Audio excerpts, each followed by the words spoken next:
Video को like करें, इल्म दीन चैनल को सब्सक्राइब करें और बेल आइकन को दबाएं ताकि हर वीडियो की नोटिफिकेशन आपको मिलती रहे।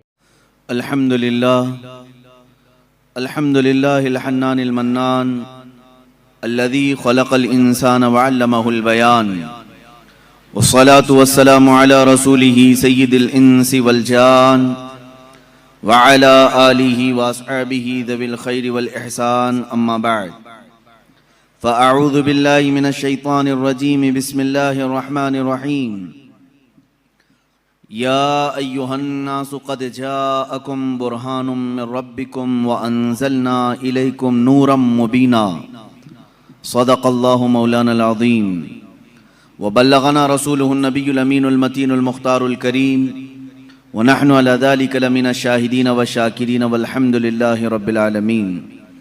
बारगाह रिसालत मुआब सल्लल्लाहु तआला अलैहि वसल्लम में दुरूद पाक का हदिया पेश करें। सल्लि अला सय्यिदिना व मौलाना मुहम्मदिन मअदनिल जूदि वल करम व आलिहि व अस्हाबिहिल किराम व इब्निहिल करीम व बारिक व सल्लिम सलातन दाइमतन सरमदन अबदा। कुरान अज़ीम में अल्लाह रब्बुल इज़्ज़त यूं इरशाद फरमाता है, ऐ इंसानों, बेशक तुम्हारे पास एक वाज़ेह दलील आई और एक चमकता हुआ खुला हुआ नूर तुम्हारे पास आया। ये वाज़ेह दलील क्या है और ये रोशन नूर क्या है? मुफस्सिरीन फरमाते हैं दलील से मुराद भी ज़ाते मुस्तफ़ा है और चमकते हुए नूर से मुराद भी ज़ाते मुस्तफ़ा है सल्लल्लाहु तआला अलैहि वसल्लम। दलील कहते हैं किसी के जहन में मौजूद शक व शुबह को दूर करने वाली चीज। अब वो जब नबियों के साथ आती है तो उसी को मौजज़ा कहते हैं। और आज की इस गुफ्तगू में हमने मौज़ूए सुखन बनाया है मौजज़ाते मुस्तफ़ा सल्लल्लाहु तआला अलैहि वसल्लम। अल्लाह के नबी सल्लल्लाहु तआला अलैहि वसल्लम के मौजज़ात, ये अरबिक वर्ड है मौजिज़, जिसका मतलब होता है आजिज करने वाली चीज, सामने वाले को ढेर कर देना, उसको अरबी में कहते मौजिज कर दिया। ये नबियों के साथ अल्लाह तबारक व तआला ने एक कुव्वत ऐसी भेजी कि वो अपनी हक्कानियत के लिए दलील के तौर पर कोई ऐसी चीज जाहिर फरमाते हैं जो आम इंसानों के समझ में ना आ सके, उसी को मौजज़ा कहते हैं। मौजज़े की चंद शर्तें हैं, ये याद रखें। नबी से सादिर होगी तो मौजज़ा है। कोई झूठा आदमी ऐसा करतब करके दिखाए तो उसे जादू कहा जा सकता है, शौबदाबाजी कहा जा सकता है। अल्लाह का नबी अपनी हक्कानियत के लिए, अपने रसूल होने के लिए, अपने नबी होने के लिए जो दलील पेश करता है वही मौजज़ा है। तकरीबन सारे नबियों को अल्लाह ताला ने इस शान से दुनिया में मबूस फरमाया, किसी न किसी मौजज़े के साथ ही उन्हें भेजा। सारे नबियों के मौजज़ात इस मुख्तसर सी मजलिस में गिनाए नहीं जा सकते, लेकिन नबी जो मौजज़ा लेकर के आता है वह अपनी कौम के दरमियान जिस चीज़ की ज़रूरत होती है, जिस चीज़ का माहौल होता है, वही लेकर के आता है। अब मिसाल के तौर पर मूसा अलैहिस्सलातु तस्लीम का ज़माना जादूगरी का ज़माना था। बड़े बड़े जादूगर अपने अपने करतब दिखाते थे, जिसको नज़रबंदी कह सकते हैं आप, या उसको आप मैजिक समझ लें। आज भी मैजिशियन है, वो सिर्फ नज़रों का धोखा होता है। मैजिशियन को खुद मालूम होता है कि मैं कोई चीज़ बदल नहीं सकता। कुछ लोग तो नजर चुरा करके इतनी तेज काम करने के माहिर होते हैं कि वो चीज को बदलते भी नहीं। आस्तीनों में कबूतर रख करके खींच करके दिखा देना, या फिर पानी के गिलास में से फूल फेंक देना, ये नजरों का धोखा है, जिसको शौबदाबाजी कहते हैं। बाज़ाब्ता उसकी आज क्लासें भी चलती हैं, लोग सीखते भी हैं। ज़माने मूसा अलैहिस्सलातु तस्लीम में जो करतब दिखाए जा रहे थे वो तो जादू का कमाल था। ये वो ज़माना था जब लोग जादू करते थे और बहुत सारी चीज़ों को बदल करके दिखा देते थे। इसीलिए फिरौन ने मूसा अलैहिस्सलाम के मुकाबले के लिए जादूगरों को ही बुलाया था, इसका मुकाबला करो। और जादूगरों ने मूसा अलैहिस्सलाम के सामने जो चीज पेश की वो छोटी छोटी रस्सियों सांप बना करके दिखाया। सब सांप बन करके जमीनों पर दौड़ रहे थे। अल्लाह ताला ने मूसा अलैहिस्सलाम को उस जमाने का जो मौजज़ा अता किया था वो आपका असा है। जब वो जमीन पर डालते तो अजदहा सांप बन जाता था, फिर अगर उसे पकड़ लेते तो फिर लकड़ी हो जाता। मूसा अलैहिस्सलातु तस्लीम ने जादूगरों के मुकाबिल में अपने आसा को जमीन पर फेंका। वो बड़ा सांप और अजदहा बन करके सारे जादूगरों के सांपों को एक ही सांस में निगल गया।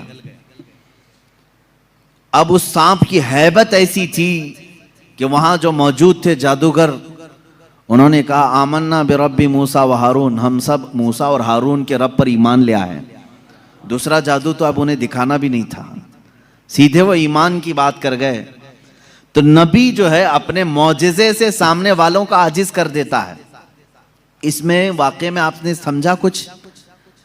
अगर ये आम लोगों के पास दिखाया जाता तो जाहिर सी बात है हम समझ लेते कि हाँ, आम आदमियों को इस तरह करके दिखाएंगे तो उनके जहनों पर हुकूमत तारी हो जाएगी।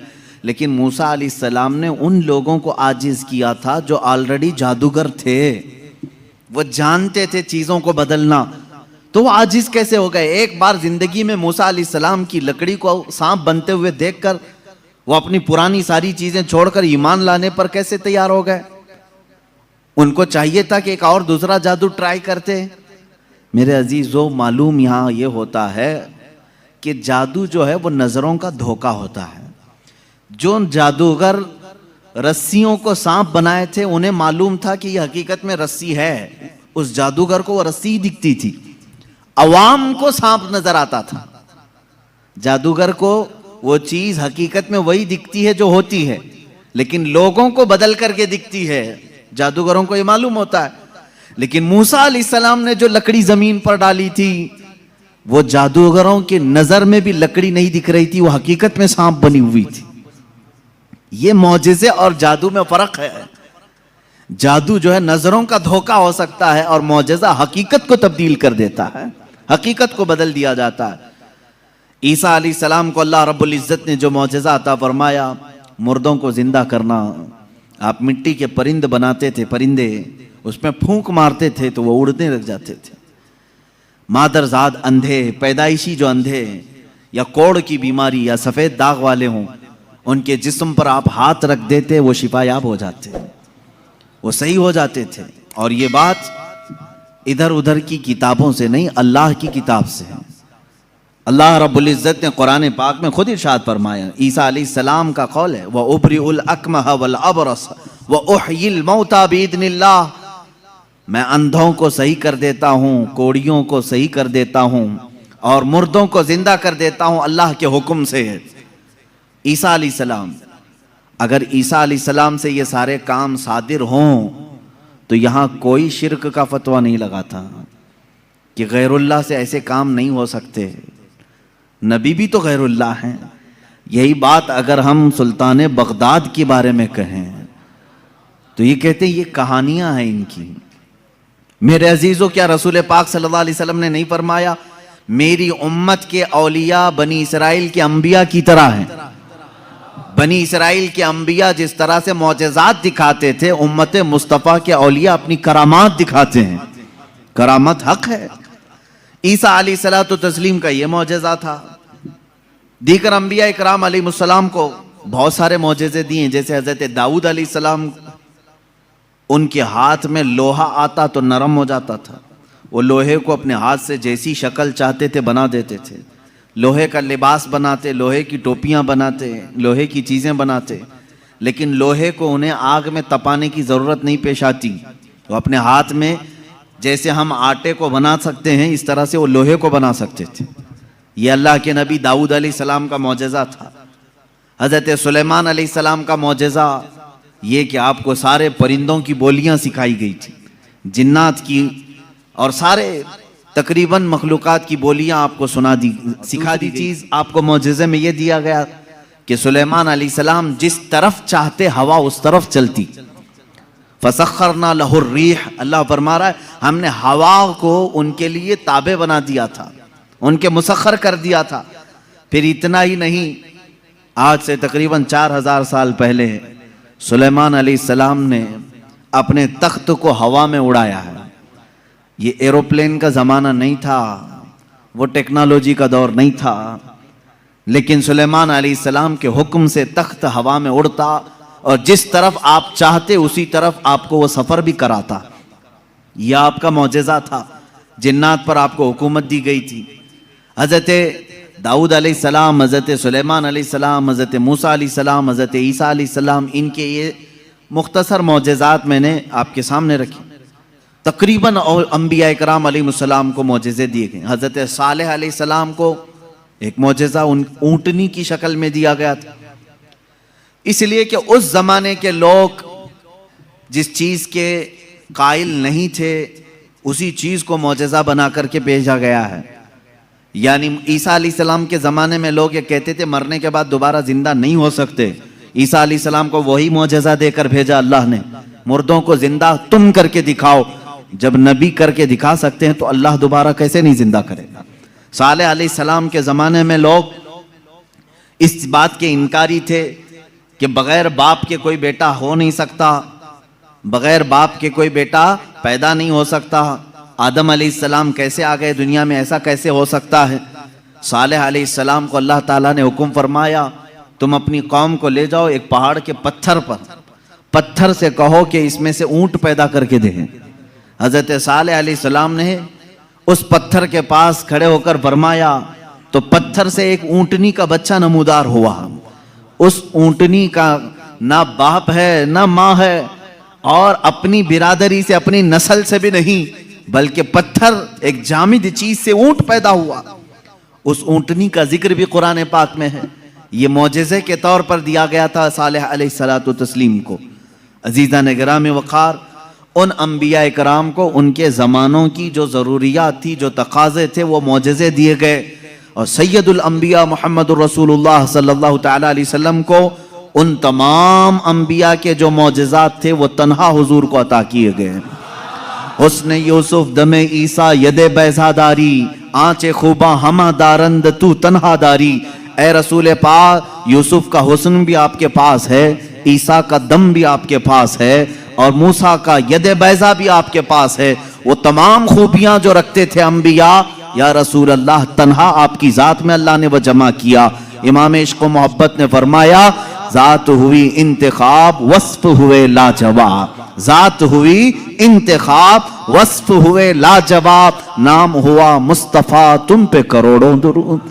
एक ज़ात है, हज़ारों वस्फ इसमें जमा किए अल्लाह ने, हज़ारों वस्फ जमा किए। अब मौजज़ात मैं शुरू करता हूँ, इसलिए कि हमारा वक्त बहुत तेज़ी से चलता है और वक्त की सुइयां हमें काटते हुए चली जाती हैं। अल्लाह हमारे वक्त में बरकत अता फरमाए। इस बात को मैं महसूस करता हूँ कि जब मीलाद मुस्तफ़ा हो, रसूल करीम सल्लल्लाहु ताला अलैहि वसल्लम के तज़किरे हों, आपको भी एहसास होता होगा, आपको भी एहसास होता होगा, मुझे खुद एहसास होता है। 1.5 घंटा 2 घंटा या जिस कदर भी यहाँ बैठे हैं, कब वक्त गुजर गया पता ही नहीं चला। महफिल ख़त्म होती है तो हम घड़ियाँ देखते हैं, क्या हम इतनी देर तक बैठे रहे। पहलू में दर्द भी नहीं हुआ, पीठ में, कमर में कोई कसक भी नहीं आई, इसमें इतना लगाव कैसे रहा। अजीज़ा ने गिराम वक़ार, इससे बाज़ उलमा ने यह मसला अख़ज़ किया कि जब मोहब्बत करने वाला मुहिब अपने महबूब के तज़किरे में रहता है तो उसे वक्त का अंदाज़ा नहीं होता। इसीलिए लोगों ने कहा क़यामत का दिन अगरचे 50,000 साल का हो, अगरचे 50,000 साल का हो, लेकिन जो लिवाउल हम्द के नीचे आ गया वो मेरे मुस्तफ़ा की शान बयान कर रहा होगा। यहाँ तक कि क़यामत का ये 50,000 साल का जो एक दिन है, रिवायात में बताया गया है, आशिकाने मुस्तफ़ा को ऐसा लगेगा जैसे बिजली चमकी और ख़त्म हो गई। लोग कहते हैं क़यामत आई भी और चली भी गई। वो लंबा दिन उनके लिए भारी होगा जो गुस्ताखी रसूल में अपने पेट मरोड़ते रहते हैं, उनके लिए भारी होगा जिनके सीने रसूलुल्लाह की मोहब्बत से मुनव्वर नहीं है। अजीज़ा ने गिराम वक़ार, यही बात तो कब्र में भी है, यही बात बाज लोगों को दफन किया जाता है। तज़किरा सुने और जी लगा करके सुने। मेरे आका की महफिल में बैठे तो सुस्ती और काहिली नहीं, बल्कि इसके आदाब हैं। आप वजू से बैठें, हमतन गोश होकर बैठें। हल्की सी भी सुस्ती आए तो अपने आप को कोसें कि नहीं, मैं मुस्तफ़ा करीम की मीलाद में बैठा हूं, मेरे आका के तज़किरे में बैठा हूं। बाज लोगों को दफन किया जाता है। कब्र की जिंदगी मालूम है कितनी सख्त होती है। कहा गया वहां का 1 मिनट 1 साल के बराबर हो सकता है। मुर्दे पर वक्त ही नहीं गुजरता, वक्त ही नहीं जाता। वो रोज इंतजार करता है, रोज इंतजार करता है। लेकिन बाज मैयतें वो हैं जिन पर वक्त बहुत तेजी से गुजर जाता है। यहां तक कि कयामत का सूर फूंका जाता है, कब्रें खोली जाती हैं, लोगों को उठाया जाता है। तो बाज मुर्दे ये कह करके उठते हैं, बारे इलाहा इतनी जल्दी कयामत आ गई, कल ही तो मेरे घर वालों ने दफन किया था, आज मैं मैदान महशर में जमा हो गया। जबकि वो 500 साल सो चुके होंगे, 1000 साल सो चुके होंगे। फर्क क्यों? बाज मुर्दों पर वक्त नहीं बीतता, बाज लोगों पर वक्त तेजी से चला जाता है। वजह यह है कि जिसकी कब्र में जलवे मुस्तफा नजर आ जाए, मेरे आका सल्लल्लाहु तआला अलैहि वसल्लम उसकी कब्र में आ जाएं और वो जलवे जहां आरा को देखने में मसरूफ हो, तो कयामत का सूर फूंक दिया जाएगा। वो उन्हीं जलवों में मस्त हो चुका होगा और उसे वक्त का एहसास नहीं होगा। में शामिल फरमा। अब हम मौजज़ाते मुस्तफ़ा सल्लल्लाहु तआला अलैहि वसल्लम की तरफ चलते हैं। अल्लाह के नबी सल्लल्लाहु तआला अलैहि वसल्लम को मेरे मौला ने जो मौजज़े दिए थे वो अलग अलग हैं। हिस्सी मौजज़े, मानवी मौजज़े। आप सल्लल्लाहु तआला अलैहि वसल्लम का सबसे बड़ा मौजज़ा क्या है, मैं उसको आखिर में अर्ज करता हूं। लेकिन एक बात याद रखें, हुजूर की पूरी जिंदगी मौजज़ा है। सब पूरी जिंदगी मौजज़ा है। आपके जो बयानात हैं वो हदीसें, वो मौजज़ा हैं। हुजूर पाक सल्लल्लाहु तआला अलैहि वसल्लम का चलना फिरना, उठना बैठना सब मौजज़े की शक्ल में है। इसलिए कि इस तरह की चीजें आम आदमी कर नहीं सकता। जो ये दावा करे कि मैं हुजूर के बराबर हो सकता हूं, मुआज़ल्लाह रब्बिल आलमीन, उसको आज हमारा बयान जरूर सुनना होगा। मौजज़ात मुस्तफ़ा सल्लल्लाहु तआला, एक एक चीज हुजूर सल्लल्लाहु तआला अलैहि वसल्लम की जिंदगी पूरी कायनात को आज भी चैलेंज कर रही है, आजिज करके रखी है। तू कौन सी खेती से निकलकर बराबरी का दावा करता है? हुजूर अकरम सल्लल्लाहु तआला अलैहि वसल्लम की जात सुतूदा सिफात, अल्लाह के नबी सल्लल्लाहु तआला अलैहि वसल्लम के बचपन की बात लेते हैं। आज पैदा हुए, मीलाद मुक़द्दस है और ज़माने रसूल सल्लल्लाहु तआला अलैहि वसल्लम में, यानी विलादत के ज़माने में मक्का का माहौल था कि बच्चे परवरिश के लिए दायाओं के पास दे दिए जाते थे। वजह यह थी कि बच्चा शहर की गहमा गहमी से दूर रहे, उसकी जुबान महफूज रहे। देहात वालों की जुबानें वहां अच्छी होती थी, अरबी। और शहर में होता यह था कि हर जगह के लोग मक्का में आते थे, मिक्स ना हो जाए। तो मक्का वाले खास तौर पर अपने बच्चों की जुबान की हिफाजत के लिए शुरू के चंद दिन किसी दाया के पास रखते थे। रसूल करीम सल्लल्लाहु तआला अलैहि वसल्लम जब पैदा हुए, ये वही जमाना है जब बनु साद कबीले की दाया औरतें, एक कबीला है जिस कबीले की बच्चों को पालती थी और 2 साल के बाद ले जाती तो भारी मुआवजा मिलता था, उजरत मिलती थी, वो पैसों पर दूध पिलाती थी। इसी एतबार से बनु साद कबीले की खवातीन मक्का में आई। उन्हीं खवातीन में एक हलीमा सादिया भी हैं। वो कहती हैं, जब मक्का पहुंचे मेरी ऊँटनी लंगड़ी थी, जिसकी वजह से मैं ताखीर से पहुंची।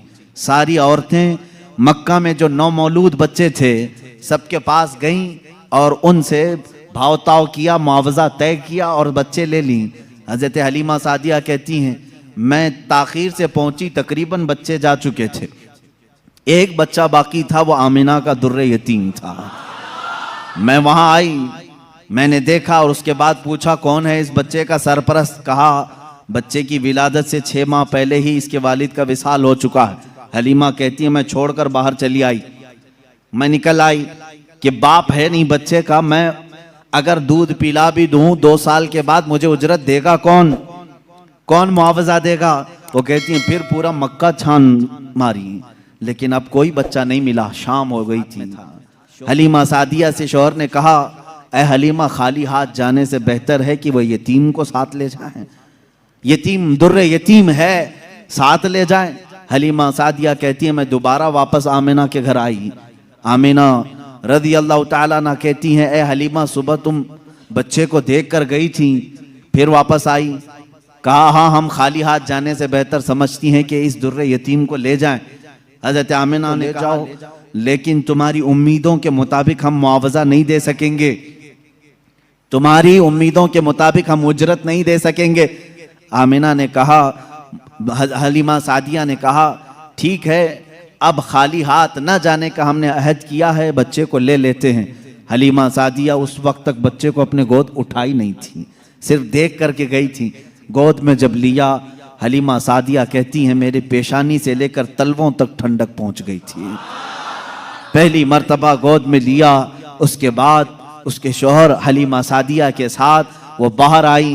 कहती हैं कि मेरी सारी साथियाँ, मेरी सहेलियाँ जो बनु साद कबीले की खवातीन थीं वो जा चुकी थीं और सारे सफ़र पर थीं। मेरी ऊँटनी लंगड़ी भी अलग, और मैं बच्चे को लेकर के उसी लंगड़ी ऊँटनी पर बैठी।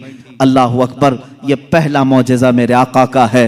ऊँटनी जो लंगड़ी थी बिल्कुल सेहतयाब हुई और इतनी तेज़ दौड़ने लगी, इतनी तेज़। हलीमा सादिया कहती हैं बनु साद कबीले में सबसे पहले मैं हाजिर हुई।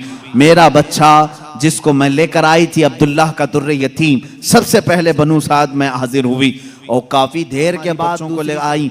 उन्होंने आते ही हमसे पूछा, हलीमा तेरी ऊँटनी तो लंगड़ी थी, तेरी ऊँटनी कमज़ोर और लागर थी, तू पीछे रह गई थी, इतनी तेज़ कैसे आ गई? हलीमा सादिया कहती हैं हाँ, ऊँटनी मेरी लंगड़ी थी लेकिन सवार बहुत ही आला था।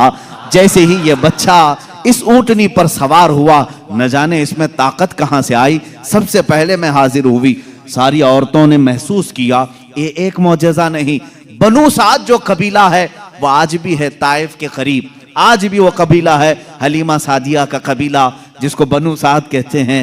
उस कबीले वालों का बयान है कि ये रात ऐसी थी, पूरे बनु साद दूध से थन भर चुके थे, सारे कबीले वालों की बकरियों के थन दूध से भर चुके थे। हलीमा सादिया कहती हैं जब मैं बच्चे को घर में ले आई तो अजीब सी राहतें और बरकतें और हवाएं चलने लगी। लोगों ने महसूस किया आज तक बनु साद कबीले में ऐसी खुशगवार हवाएं आई नहीं थी, लेकिन लोगों ने बाद में ये महसूस किया ये हलीमा सादिया के घर जो बच्चा आया है उसी की बरकतें हैं। एक के बाद दीगरे लोगों ने मौजज़े देखे भी।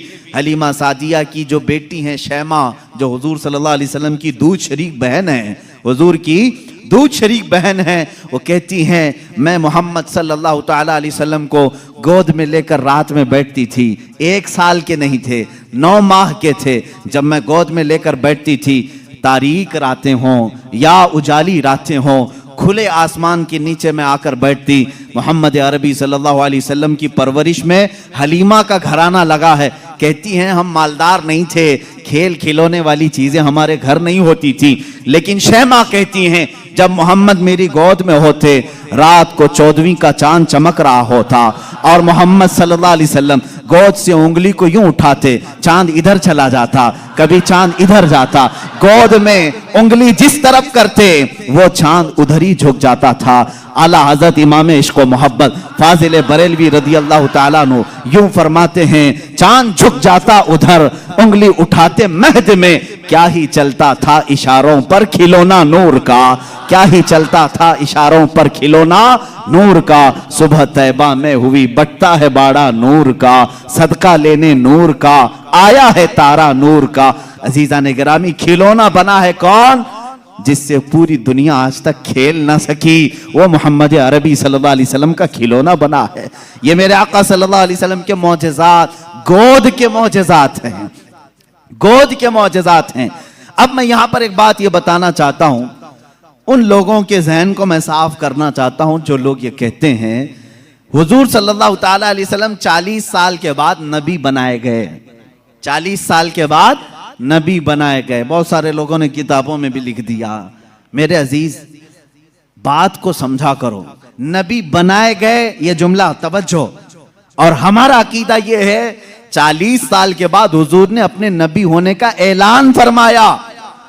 नबी बनाए गए अलग चीज है, वो नबी कब बनाए गए थे ये खुद रसूल पाक से पूछो। आप कब नबी बनाए गए थे? इनकी किताबों से न पूछेंगे, हम हुजूर से पूछते हैं। मेरे आका फरमाते हैं कुन्तु नबिय्यन व आदम बैनल माई व तीन, मैं तो उस वक्त भी नबी था जब आदम को पानी और मिट्टी में गूंधा जा रहा था। आदम अलैहिस्सलाम के खमीर को गूंधा जा रहा था, उस वक्त भी मैं नबी था। ये अल्लाह के हबीब सल्लल्लाहु अलैहि वसल्लम ने फरमाया। और ये लोग कहते हैं 40 साल के बाद नबी बनाए गए। अच्छा चलो ठीक है, इस हदीस को अगर नहीं मानते, मौजिज़ा कब दिया जाता है? मौजिज़ा कब दिया जाता है? जब नबी अपनी नबूवत को जाहिर कर दे, उसे लोगों को कायल करना रहता है, ईमान की तरफ बुलाना होता है, अपनी हक्कानियत की दलील पेश करनी होती है, तब नबी मौजिज़ा दिखाएगा। यहां मोहम्मद अरबी सल्लल्लाहु अलैहि वसल्लम गोद में जो मौजिज़े दिखा रहे हैं, हलीमा सादिया के घर जो मौजिज़े दिखाए जा रहे हैं, तुम्हारे कौल के एतबार से 40 साल के बाद नबी हुए थे ना, तो मौजिज़े तो 40 साल बाद दिखना चाहिए। हलीमा सादिया दिख रहे, इससे पता चलता है वो पैदाइशी नबी थे। ऐलान का हुक्म 40 साल के बाद अल्लाह ने दिया। वो नबी नबूवत लेकर के दुनिया में आए। अजीज़ा ने गिरामी, ये मौजिज़ात की इब्तिदा हलीमा सादिया के घर से हुई और उसके बाद एक दो नहीं कई मौजिज़े। हलीमा सादिया रज़ियल्लाहु ताला अन्हा की बेटी शैमा कहती हैं 2 साल की उम्र से पहले ही हुजूर पाक सल्लल्लाहु ताला अलैहि वसल्लम आम इंसानों की तरह बड़े नहीं हुए हैं। 9 महीने की उम्र में तो आप तीर चलाते थे और बराबर निशाने पर, और कभी आपने हकला करके बात नहीं की, जैसे बच्चे तुतला कर हकला कर बात करते हैं। अल्लाह के हबीब सल्लल्लाहु अलैहि वसल्लम ने जब गुफ्तगू फरमाई, निहायत फसीह अरबी में गुफ्तगू फरमाई। फरमाती हैं कि एक भी ऐसा टूटा हुआ जुमला मोहम्मद से हमने सुना नहीं। ये हजरत हलीमा सादिया फरमाती। अजीज़ा ने गिरामी, शैमा कहती हैं 1.5 साल की उम्र में मेरे साथ मोहम्मद सल्लल्लाहु अलैहि वसल्लम बकरियां चराने के लिए आ जाते थे, बकरियां चराने के लिए आते थे। वो कहती हैं जब बकरियां चराने के लिए मोहम्मद सल्लल्लाहु अलैहि वसल्लम जाते थे जंगल में या सहरा में, जहां पर भी मामला, वो कहती हैं मैं एक आध बकरी को लेकर जाती, लेकिन मोहम्मद सल्लल्लाहु अलैहि वसल्लम के साथ सारी बकरियां होती। फर्क ये था कि मैं धूप में चरा रही होती, लेकिन हमेशा मोहम्मद सल्लल्लाहु अलैहि वसल्लम पर बादल का एक टुकड़ा साया बना रहता था, हमेशा छांव रहती थी। कभी धूप बराए रास्त उनके रुखसारों को नहीं मारती, उनके रुखसारों पर नहीं पड़ती। यह हज़रत शैमा कहती हैं, हलीमा सादिया की बेटी कहती है एक दिन ऐसा हुआ, मोहम्मद अरबी सल्लल्लाहु ताला अलैहि वसल्लम 1.5 साल या 2 साल की उम्र के आसपास हैं। अचानक 2 लोग आए और उनको कोई पहचानता नहीं था। मोहम्मद अरबी सल्लल्लाहु ताला अलैहि वसल्लम को उन्होंने एक दरख्त के नीचे लिटाया और उनका सीना चाक कर दिया हुजूर पाक सल्लल्लाहु अलैहि वसल्लम का। वो घबराई हुई भागती हुई अपनी माँ के पास आई। 2 साल की उम्र थी जब मेरे आका सल्लल्लाहु अलैहि वसल्लम की हलीमा सादिया की बेटी या बेटा जो हुजूर के दूध शरीक थे, वो दौड़ते हुए माँ के पास आए और कहा अजीब एक बात हमने देखी मोहम्मद सल्लल्लाहु अलैहि वसल्लम के साथ, कि कोई अनहोनी 2 शख्सियात आई, उन्होंने गिराया है और सीना चाक कर दिया है। अल्लाह ना करे कि मोहम्मद के साथ कुछ बुरा ना हो जाए। वो घबराए हुए थे। हजरत हलीमा कहती है मैं दौड़ती हुई उस मकाम पर पहुंची, जाकर के देखा दरख्त के साए में वो आराम कर रहे थे, कोई लोग नहीं थे, कोई शख्सियात नहीं थी। हलीमा सादिया ने देखा वाकई सीने के ऊपर कुछ निशानात नजर आ रहे थे। उठाया और पूछा कि क्या बात है। मोहम्मद अरबी सल्लल्लाहु अलैहि वसल्लम ने फरमाया अल्लाह के 2 फरिश्ते आए थे, उन्होंने मेरा सीना खोला और दिल निकाला, जन्नत से लाए हुए तश्त में जो ईमान और हिकमत से भरा हुआ था, मेरे दिल को उसमें रखा और उसके बाद फिर मेरे सीने पर रखा और फिर बंद कर दिया और वो चले गए। इसलिए कि बचपन में आने वाली आम इंसानों की खसलतें इस नूरे खुदा महबूब खुदा के दिल में कभी ना आए। उन्होंने सारे वसवसों को मेरे पाक कर दिया। ये 2 साल की उम्र में शक्के सदर का मौजज़ा इसको कहते हैं। क्या कहते हैं? शक्के सदर, सीना फट जाने वाला ये जो मौजज़ा है। हुजूर पाक सल्लल्लाहु अलैहि वसल्लम की जिंदगी पाक में 4 मरतबा इस तरह से हुआ। सीना शक हुआ, फरिश्तों ने आपका दिल मुबारक निकाला जन्नती पानी से और जन्नत की नूर और हिकमत से भर दिया। मेरे अजीजों, फिर मैं सवाल करता हूं, तुम तो कहते हो 40 साल बाद मौजज़ा 2 साल की उम्र में कैसे पेश आया? मौजज़ा नबूवत के बाद मिलना चाहिए। नबी होने वाला अपनी नबूवत की दलील के लिए लोगों के सामने मौजज़ा पेश करता है। ये तो मैंने बचपन के वो हालात बताए। मेरे आका सल्लल्लाहु ताला अलैहि वसल्लम के इन हालात को देखकर हलीमा सादिया घबरा गई और फिर वापस वो मक्का लेकर के आई। अल्लाह के हबीब सल्लल्लाहु ताला अलैहि वसल्लम हज़रत आमिना के घर रहे। यहाँ के जो आपकी ज़िंदगी पाक के अय्याम हैं वो फिर अगले किसी मौजू पर मैं अर्ज़ करूँगा। आज मौजज़ात मुस्तफ़ा हमारा मौजू सुखन है। अल्लाह के नबी सल्लल्लाहु ताला अलैहि वसल्लम के कमालात और मौजज़ात बयान से बाहर हैं, बयान से बाहर हैं। किस चीज़ में आपने मौजज़ा नहीं दिखाया? दरख्तों में हो, पत्थरों में हो, जानवरों में हो, परिंदों में हो, मुर्दों में हो, आसमान के तारों, चांद, सूरज में हो, किस चीज में मौजज़े मेरे आका के नहीं है? हर चीज में। और रिज्क में वसाअत और बरकत के इतने मौजज़े हैं कि पूरी किताब उस पर लिखी गई। रिज्क में बरकत और वसाअत, अल्लाह के नबी सल्लल्लाहु ताला अलैहि वसल्लम ने जिस चीज को तनाउल फरमाया और किसी को दे दिया वो खत्म ही नहीं होती। यह मौजज़ा एक बार नहीं कई बार पेश आया, कई बार पेश आया। हजरत उमर फारूक रज़ियल्लाहु ताला अन्हु फरमाते हैं, एक बार 440 लोग आए, 440 लोग हुजूर सल्लल्लाहु ताला अलैहि वसल्लम के पास आकर के उन्होंने कहा हमारी मेहमान नवाजी करें। रसूल करीम सल्लल्लाहु ताला अलैहि वसल्लम ने फरमाया उमर इनको खिलाओ। हजरत उमर ने कहा आका मेरे पास एक ही आदमी का खाना है, एक आदमी, ये 440 हैं। रसूल करीम सल्लल्लाहु ताला अलैहि वसल्लम ने एक खजूर उन्हें दी और फरमाया जाओ जितना खाना है उसी में से खिलाओ। हजरत उमर कहते हैं मैं ले गया, 440 लोग खाते रहे, मेरा खाना खत्म ही नहीं हुआ। वो खाकर चले भी गए, मेरा घर पूरा खा लिया, फिर भी खाना बाकी रहा। ये रिस्क में बरकत और वसाअत के एक नहीं बेशुमार मौजज़े हैं मेरे आका के। सुलह हुदैबिया के मौके पर मक्का मुकर्रमा जा रहे थे उम्रा की नीयत से। हुजूर अकरम सल्लल्लाहु ताला अलैहि वसल्लम मक्का वालों ने बीच रास्ते में रोक लिया था और उसके बाद एक वक्त ऐसा आया कि लोगों के पास पानी खत्म हो गया, पानी नहीं था और एक कुआं करीब में था वो भी सूख चुका था। वो कुआं आज भी मक्का में मौजूद है, हमने उसकी जियारत की है। आप इन सऊदियों ने 4 साल पहले शायद एक कंपनी को ठेके में दे दिया और उस कंपनी के अंडर अब वो कुआं है, अभी उसे ख़त्म नहीं किया गया। तकरीबन 14 सदियों पुराना कुआं आज भी मौजूद है। वो सूखा हुआ बिल्कुल सूख चुका था। हुजूर पाक सल्लल्लाहु ताला अलैहि वसल्लम ने कुल्ली फरमाई और कहा उस कुएं में डाल दो। सहाबा कहते हैं हमने उस कुएं में पानी डाल दिया, थोड़ा सा कुल्ली का पानी था, कुआं लबालब भर गया। पानी से इतना भरा कि जितने लोग थे सबों ने उस कुएं से पानी पिया भी, वजू भी किया, जिसे गुस्ल की हाजत थी गुस्ल किया, अपने जानवरों को भी पिलाया। एक सहाबी से पूछा गया आप लोग कितने थे उस वक्त? वो कहते हम 1400 लोग थे, लेकिन मेरा यकीन है कि अगर 1 लाख होते तो भी पानी कम ना पड़ता। और उसके बाद वो कुआं कभी सूखा नहीं, आज भी पानी उसमें मौजूद है। और एक कुआं बीरे शिफा जिसको कहते हैं, उसके मुतालिक मैंने ये सुना है कि वो निहायत ही खारी पानी, कड़वा पानी जानवर भी नहीं पीते थे। अल्लाह के नबी सल्लल्लाहु ताला अलैहि वसल्लम बदर से वापसी के मौके पर उसमें अपना लुआब पाक डाला, वो पानी आज भी मीठा है, आज भी मीठा है।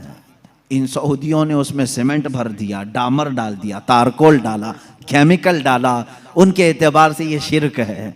ये सब सुन्नी लोग आते हैं तबर्रुक समझ करके इस पानी को निकालते हैं, इसकी कोई असल नहीं, इसकी कोई सनद नहीं, इसका कोई सबूत नहीं। और इस गुस्से में उन्होंने कुएं में हर चीज डाली, लेकिन पानी भी बड़ा जिद्दी है, हर चीज को निकल करके फिर बाहर आता है, सारी चीजें खत्म होती हैं। अभी अभी 6 महीने पहले के सफर में भी पानी पी करके आए, उन्होंने वहां पहरेदार लगाए। आज भी पता नहीं बुग़्ज़ किस बात का है, बुग़्ज़ किस चीज का है। तुम्हें सिनेमा थिएटरों से तकलीफ नहीं हुई, बीरे शिफा से इतनी तकलीफ? तुम्हें बीच खोलने में शर्म और हया नहीं आई? मुस्तफ़ा करीम सल्लल्लाहु ताला अलैहि वसल्लम के उशाक और मोहब्बत करने वाले अगर तारीख की किसी चीज को दिल और जान से यकीन के साथ अमल करते हैं और उन्हें शिफा भी मिलती है, तो इनके पेट में दर्द क्यों होता है? हैरत की बात है। अजीज़ा ने गिरामी वकार, एक बात, एक फार्मूला तो मुझे समझ में आता है, हर आदमी अपने बड़ों की रविश पर चलता है, हर आदमी अपने आकाओं को जरूर खुश करता है। अल्हम्दुलिल्लाह हम उन तबर्रुकात पर मर मिटते हैं, जान देते हैं इसलिए कि हमारे आकाओं का तबर्रुक है, और ये हर उस चीज को मिटाने की कोशिश करते हैं इसलिए कि ये भी अपने आकाओं की नस्ल में से हैं। यहूदी हमेशा चाहते थे कि नाम मुस्तफ़ा मिटा दिया जाए, हमेशा चाहते थे, तौरात में खुरच खुरच करके नाम निकाले इन्होंने, लेकिन आला हज़रत फाजिल बरेलवी रज़ियल्लाहु ताला अन्हु ने ये फरमाया, तू घटाए से किसी के न घटा है न घटे, जब आला तेरा मिट गए मिटते हैं मिट जाएंगे, आधा तेरे न मिटा है न मिटेगा कभी चर्चा तेरा। हुजूर पाक सल्लल्लाहु ताला अलैहि वसल्लम की कोई चीज तुम तारीख से नहीं मिटा सकोगे। बहरहाल रिज्क में बरकत और वसाअत के बेशुमार मौजज़ात हैं। एक बार तो कमाल की बात है, मकाम ज़ोरा पर हुजूर पाक सल्लल्लाहु ताला अलैहि वसल्लम तशरीफ फरमाए। यहाँ सहाबा कहते हैं हमारे पास पानी फिर खत्म हो गया, पानी कुछ भी नहीं था, ना कुआं करीब में था, कुआं था तो कुल्ली फरमाई, कुएं का पानी बाहर आया।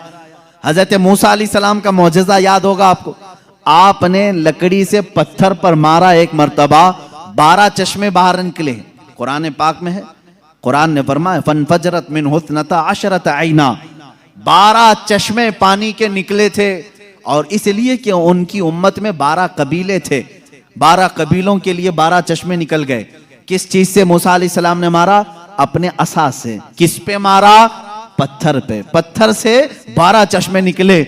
मुस्तफ़ा करीम सल्लल्लाहु ताला अलैहि वसल्लम सफर में, सहाबा तशरीफ लाए, शिकायत की पानी की। अल्लाह अल्लाह, मैं यहाँ पर अकीदे पर कुर्बान जाऊं सहाबा के, उनसे क्यों नहीं कहते पानी बरसाना पानी देना अल्लाह का काम है।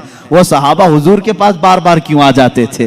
खाना नहीं है तो हुजूर के पास, पानी नहीं है तो हुजूर के पास, बीमारी है तो हुजूर के पास। इसलिए कि उन्हीं सहाबा का अकीदा बरेली के इमाम ने लिया है, जिनका कहना था शाफियो नाफी हो तुम, वाफियो काफी हो तुम, दर्द को कर दो दवा, तुम पे करोड़ों दुरूद, आंख अता कीजिए उसमें जिया दीजिए, जलवा करीब आ गया तुम पे करोड़ों दुरूद। वो मांगने के लिए आते थे मेरे आका सल्लल्लाहु अलैहि वसल्लम की बारगाह में, और जिन्होंने कहा रसूलुल्लाह से मांगना हराम है, माअज़ल्लाह रब्बिल आलमीन, उनको अल्लाह ताला ने ऐसों का मोहताज बनाया, दर दर की ठोकरें खाते हुए आज भी जलील और खार है।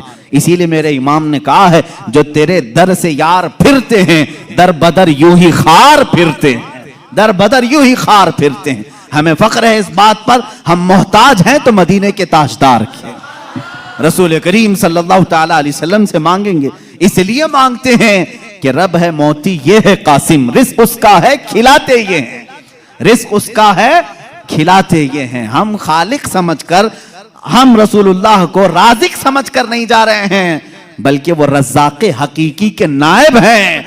इसीलिए आला हज़रत फाजिल बरेलवी ने फरमाया है कि रब है मोती ये है कासिम, रिस्क उसका है खिलाते ये हैं। बखुदा खुदा का यही है दर, नहीं और कोई मफर मखर, जो वहां से हो यहीं आके हो, जो यहां नहीं तो वहां नहीं। यह आला हज़रत ने फरमाया। बहरहाल रसूल करीम सल्लल्लाहु ताला अलैहि वसल्लम के पास अब सहाबा आए पानी की शिकायत लेकर के, पानी यहां पर भी नहीं है। हुजूर पाक सल्लल्लाहु अलैहि वसल्लम ने फरमाया कुआं भी करीब नहीं, तालाब भी करीब नहीं, पत्थर भी करीब नहीं। एक सहाबी से कहा कि बर्तन कुछ है तुम्हारे पास? कहा एक बर्तन में इतना पानी है कि या तो पी सकता हूं या तो वजू कर। सल्लल्लाहु अलैहि वसल्लम ने फरमाया वही ले आओ। बर्तन को करीब रखा और अपना दस्ते मुबारक उसमें रखा। सहाबा फरमाते हैं हर उंगली पाक से पानी के चश्मे जारी थे, जैसे फव्वारे निकलते हैं, फाउंटेन जिस तरह होते हैं। हुजूर पाक सल्लल्लाहु ताला अलैहि वसल्लम की उंगलियों से चश्मे निकलने लगे। फिर इमाम अहले सुन्नत फाजिल बरेलवी फरमाते हैं उंगलियां हैं फैज पर, टूटे हैं प्यासे झूम कर, उंगलियां हैं फैज पर, टूटे हैं प्यासे झूम कर, नदियां पंजाब रहमत की हैं जारी। वाह वाह, पंजाब रहमत की। पंजाब रहमत का मतलब, पंजाब जो हमारा है इसको इसलिए पंजाब कहते हैं, 5 नदियां हैं वहां पर। मेरे आका सल्लल्लाहु ताला अलैहि वसल्लम के सिर्फ दस्ते मुकद्दसा में रहमत के पंजाब थे। 5 उंगलियों से 5 चश्मे निकले। और उस वक्त सहाबा फरमाते हैं हम तकरीबन 300 लोगों ने उससे वजू भी किया, पानी भी पिया, जानवरों को भी पिलाया। किस पानी से? उंगलियों से निकले हुए पानी। अब मैं पूछता हूं मेरे अजीजों, ये है मौजज़ा जिसको खर्क़े आदत कहते हैं, जो अकल में ना आए, अकल में ना आए। हाँ, एक बात तो समझ में आती, मूसा अलैहिस्सलाम ने लकड़ी मारी थी पत्थर पर और पत्थर से 12 चश्मे निकले, मौजज़ा वो भी था। लेकिन हमने दुनिया में बहुत सारे फॉल्स देखे हैं जो पत्थरों से ही निकलते हैं, नहीं देखे आपने? पहाड़ों से पानी का निकलना आम सी बात है, लेकिन नूरे मुस्तफ़ा मोहम्मद अरबी सल्लल्लाहु अलैहि वसल्लम का मौजज़ा तो ये है, दुनिया ने आज तक ना सुना होगा ना देखा होगा। पत्थरों से निकलने वाला पानी तो देखा है, उंगलियों से निकलने वाला पानी सिर्फ ताजदार मदीना के यहाँ है। ये मेरे आका सल्लल्लाहु अलैहि वसल्लम का मौजज़ा, कमाल का मौजज़ा था। ये खाने पीने के मामलात में एक दो नहीं, बहुत से मौजज़ात हैं। फिर आगे बढ़ो, जंगे खंदक के मौके पर खंदक खोदी जा रही थी। वाक़या ऐसा था, मेरे इन 12 रोज़ा उन्वानात में एक उन्वान है इंशाअल्लाह, हुजूर सल्लल्लाहु ताला अलैहि वसल्लम के सारे गज़वात, हुजूर की जंगी हिकमतें क्या थीं, इंशाअल्लाह अज़ीज़ उसमें अर्ज़ करूँगा। खंदक एक जंग हुई है, उसका नाम ही ग़ज़वा खंदक इसलिए कि मदीने के अतराफ में एक बहुत बड़ी खंदक खोदी गई थी, एक खाई खोदी गई थी। वजह यह थी कि दुश्मन पूरी की पूरी फौज लेकर मदीने में दाखिल ना हो, इसलिए कि जब दुश्मन फौज लेकर अपने शहर में आएंगे, शहर में तहस नहस करेंगे, बर्बादी करेंगे। बाहर ही निपट लिया जाए तो घर तो महफूज रहेंगे। जंग होगी, कुछ तो नुकसान होगा कि नहीं होगा। जैसे देखने इराक तबाह हो गया, शाम तबाह हो गया। यही जंग अगर अमेरिका में होती तो क्या वो बचा होता? जहां जंग होती वहां के घर उजड़ जाते। मदीना तैयबा से बाहर जंग के लिए खंदक खोदी गई। अब ये खंदक खोदने में काफी दिन लग गए। सहाबा उस जमाने में भूखे प्यासे फाका कशी में खंदक खोदते रहे। ऐसे नहीं कि सिर्फ सहाबा ने खोदा, अल्लाह के नबी सल्लल्लाहु ताला अलैहि वसल्लम ने खुद भी अपने हाथ से खंदक खोदी है। एक बार सहाबा फरमाते हैं, बड़ा पत्थर आ गया, किसी से नहीं टूटता था, हिलता भी नहीं था। उस वक्त रसूल करीम सल्लल्लाहु अलैहि वसल्लम को उन्होंने खबर दी। अल्लाह के हबीब सल्लल्लाहु ताला अलैहि वसल्लम तशरीफ लाए। मेरे अजीजों, मेरे आका का एक मौजज़ा ये भी था, जितने सहाबा थे उनके पास जितनी ताकत थी, सबसे ज्यादा ताकत मेरे मुस्तफ़ा के पास भी थी। हुजूर पाक सल्लल्लाहु ताला अलैहि वसल्लम ने अपने जमाने के नामवर पहलवान अबू दुजाना या कुछ और नाम है मैं भूल रहा हूं, हुजूर सल्लल्लाहु ताला अलैहि वसल्लम ने उसके साथ कुश्ती लड़ी, जिसको पूरे अरब ने कभी नहीं पछाड़ा था। 3 मरतबा हुजूर पाक ने उसको पीठ लगा दिया था। हुजूर अकरम सल्लल्लाहु ताला अलैहि वसल्लम अपने हाथ में कुदाल लेकर के उस पत्थर को निकालने आए। एक उस पर मारी जरब, चिंगारी उछली और रोशनी आई। अल्लाह के हबीब सल्लल्लाहु अलैहि वसल्लम ने फरमाया अल्हम्दुलिल्लाह। दूसरी मारी, फिर कहा अल्हम्दुलिल्लाह। तीसरी मर्तबा वो पत्थर टूटकर टुकड़े हो गया, निकल गया। सहाबा ने पूछा कि हुजूर, हर आपने पत्थर पर जब भी कुदाल मारी चिंगारी निकली, आपने जुबान से कुछ कहा? कहा, जब पहली मर्तबा मैंने कुदाल मारी, मैंने देखा ईरान फतह हो चुका है। कुदाल यहां मदीने में मारी जा रही है और खबर ईरान के फतह होने की दी जा रही। दूसरी कुदाल मारी, हुजूर पाक सल्लल्लाहु ताला अलैहि वसल्लम ने फरमाया यमन फतह हो चुका है। बाज़ रिवायात में अलग अलग मुल्कों के नाम मुझे मिले। बहरैन के महल्लात को फतह होते हुए मैंने देखा। हुजूर अकरम सल्लल्लाहु ताला अलैहि वसल्लम ने 3 ज़रबों में उस पत्थर को ख़त्म कर दिया और उसी वक्त ईरान के, मुल्क रोम के और बहरैन के फतह होने की बशारतें दी। यहाँ तक एक हदीस में है कुस्तुनतुनिया, इस्तांबुल के फतह होने की खबर दी, जो हुजूर पाक सल्लल्लाहु ताला अलैहि वसल्लम के विसाल के 800 साल के बाद फतह हुआ और अल्हम्दुलिल्लाह इस्लाम के ज़ेरे नगी आया। जहां जहां की खबरें हुजूर ने दी थी, सब मुल्क फतह हुए। आज भी वो दायरा इस्लाम में है, आज भी मुसलमानों के ज़ेरे नगी हैं। अब यहाँ पर जो मौजज़ा हुआ, एक तो पत्थर का टूटना और गैबी खबरें देना। दूसरी बात, हज़रत जाबिर रज़ियल्लाहु ताला अन्हु एक अजीज सहाबी थे। वो आते हैं अपनी बीवी से कहते हैं, मैं देख रहा हूँ अल्लाह के नबी पेट पर पत्थर बांधे हुए। क्यों बांधा जाता था उस वक्त? इसलिए कि पेट अगर ढीला रहे, भूख की शिद्दत से बार बार ख्वाहिश खाने की होती रहे, उसको टाइट कर लिया जाए तो बार बार भूख न लगे। ये उस वक्त मामूल रहा होगा। अल्लाह के नबी सल्लल्लाहु अलैहि वसल्लम ने भी अपने पेट पर पत्थर बांधे। हज़रत जाबिर कहते मुझसे देखा नहीं जा रहा है, इस हालत में मेरे आका काम भी कर रहे हैं। जाबिर रज़ियल्लाहु ताला अन्हु का घर वहाँ से करीब था खंदक के। उनकी बीवी से उन्होंने कहा कुछ खाने को हो तो बना दो। उन्होंने कहा घर में थोड़ा सा आटा है, जौ का आटा है, उसकी चंद रोटियां बनेंगी, 4 या 5 रोटियां बनेंगी, और एक बकरी का बच्चा है 6 महीने का होगा, बस इतना है। कितने लोग खा सकते हैं आप ही देखें। कहा इतना ही ज़बह कर, मैं रसूल पाक सल्लल्लाहु अलैहि वसल्लम को, हज़रत अबू बकर को, हज़रत उमर को, और मैं रहूंगा, मेरे घर वाले रहेंगे, खिला देंगे।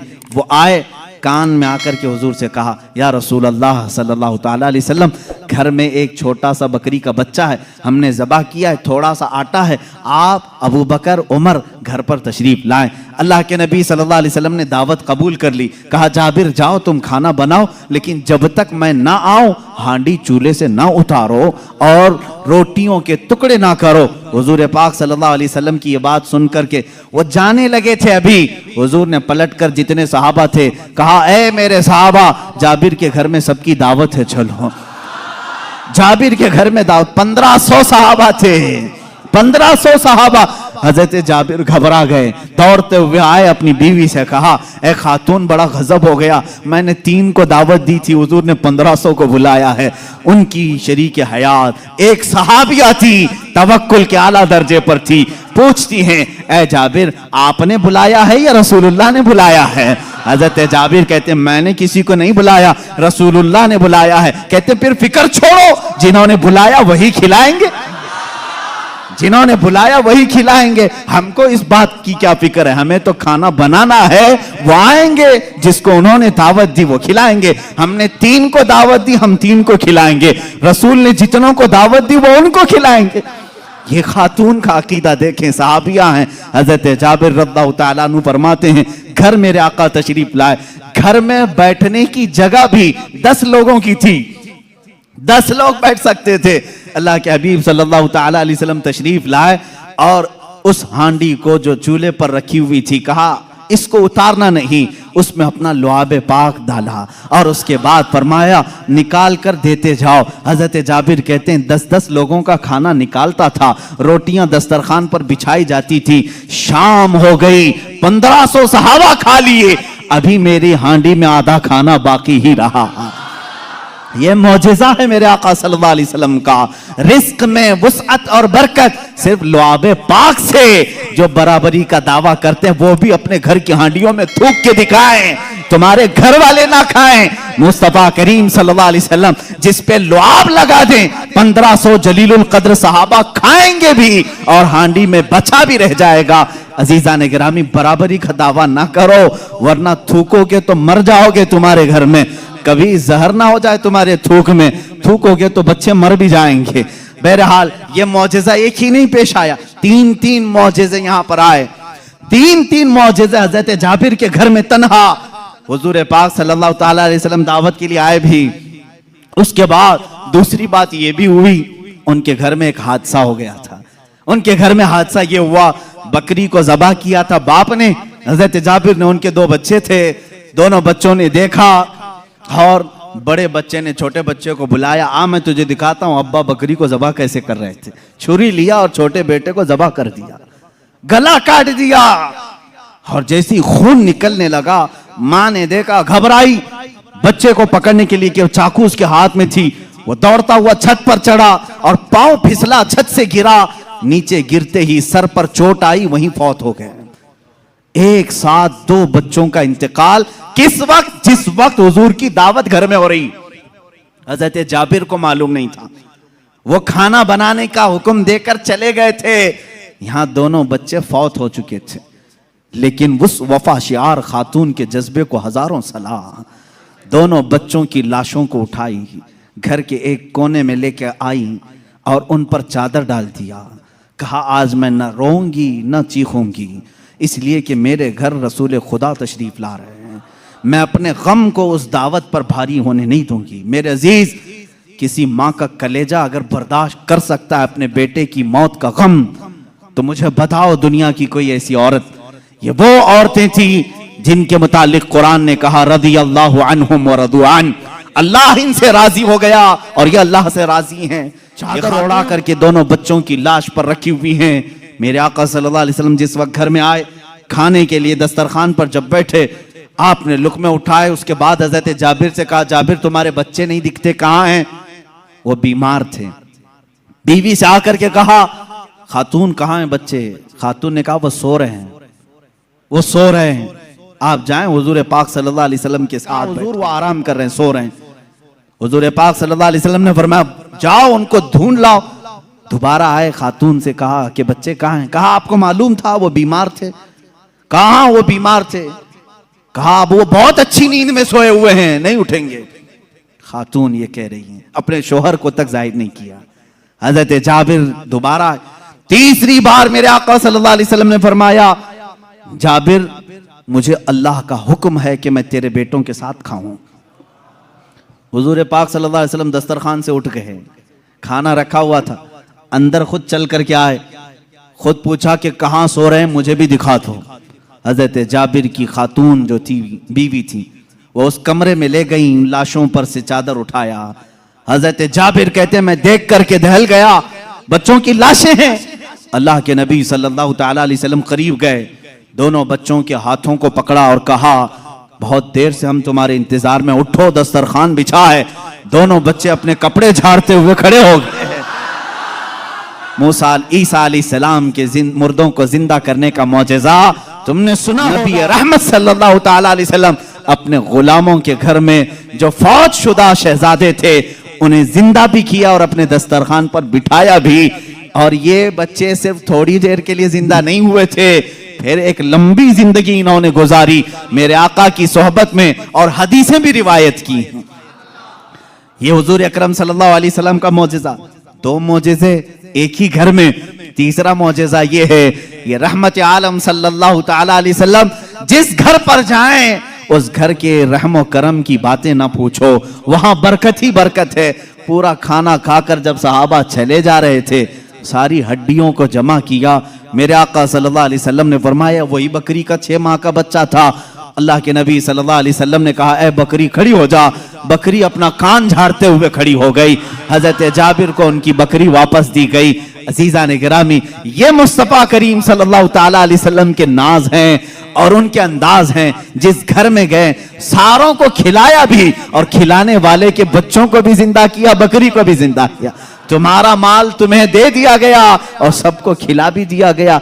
रिस्क में वुसअत व बरकत के एक दो नहीं बेशुमार मौजज़े हैं अल्लाह के नबी सल्लल्लाहु ताला अलैहि वसल्लम के। मेरे अजीजों, इनके अलावा जो मौजज़ात बड़े हैं, जिसको शक्कुल कमर का मौजज़ा कहा गया है और रद्दे शम्स का मौजज़ा कहा गया है। शक्कुल कमर चांद के टुकड़े कर देना, रद्दे शम्स सूरज को फेर देना, ये बड़े मौजज़ात में से है जिनके तज़किरे अहादीस की किताबों में है और सही अहादीस में मौजूद है।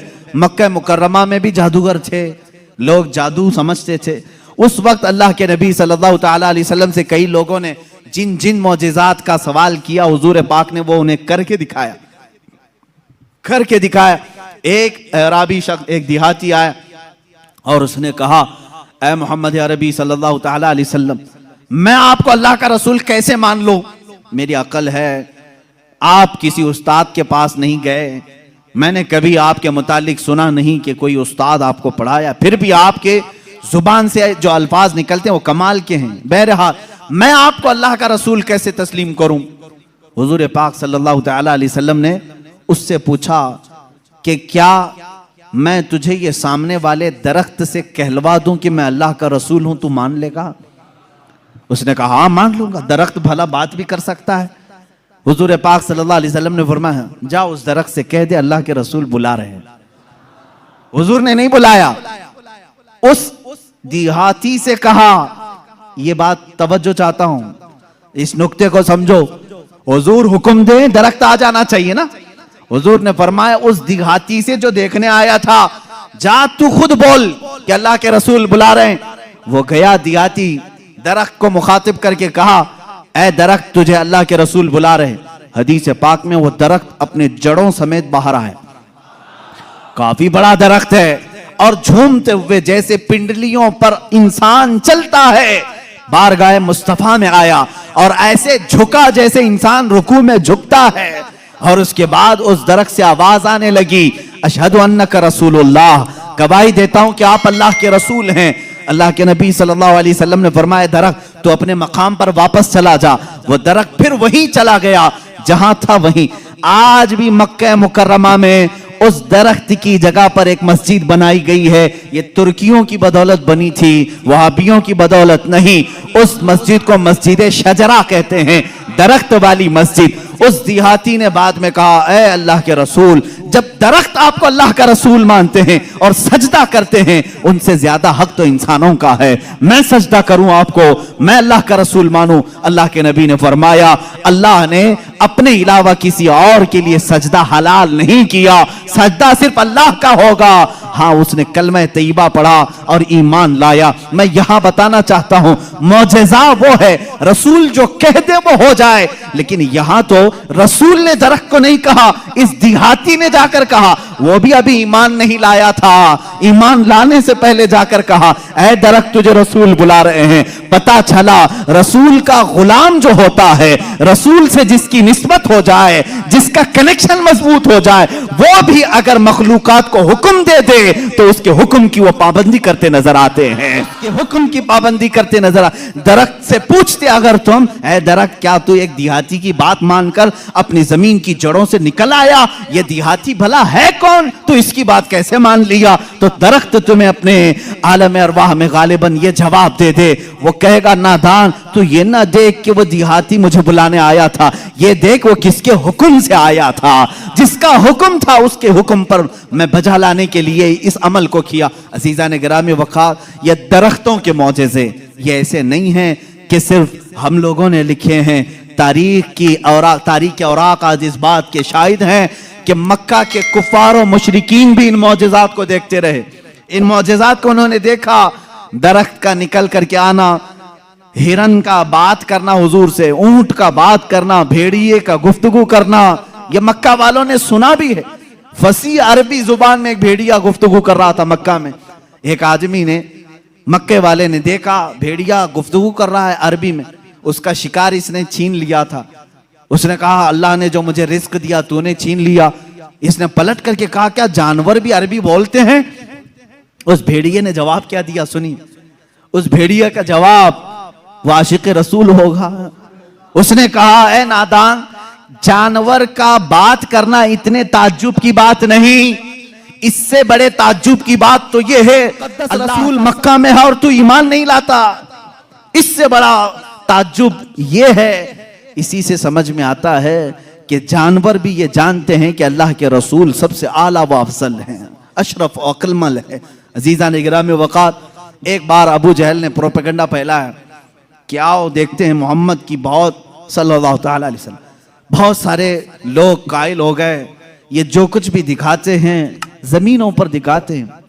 खत लिख करके यमन के एक बहुत मुअज़्ज़ज़ शख्स जिनको हबीब यमनी कहते हैं बुलाया। अबू जहल की अच्छी दोस्ती थी, तिजारत की साथीदारी रही होगी। हबीब यमनी को कहा, हमारे यहाँ एक ऐसा शख्स निकला है जो ऐसे ऐसे दावे कर रहा है, आओ।